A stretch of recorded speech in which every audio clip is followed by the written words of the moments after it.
ఇది వరకలవాటు లేనిది, మనసుకి ఈ మమత కొత్తది.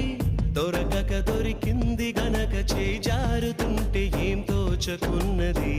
ఊరించిన నీలి మబ్బుని ఊహించని గాలి తాకిడి, ఎటువైపో తరుముతుంటే కళ్ళార చూస్తూ ఎల్లా మరి. ఎడారి వైపు వెళ్ళకంటూ ఆపివాన చెలిని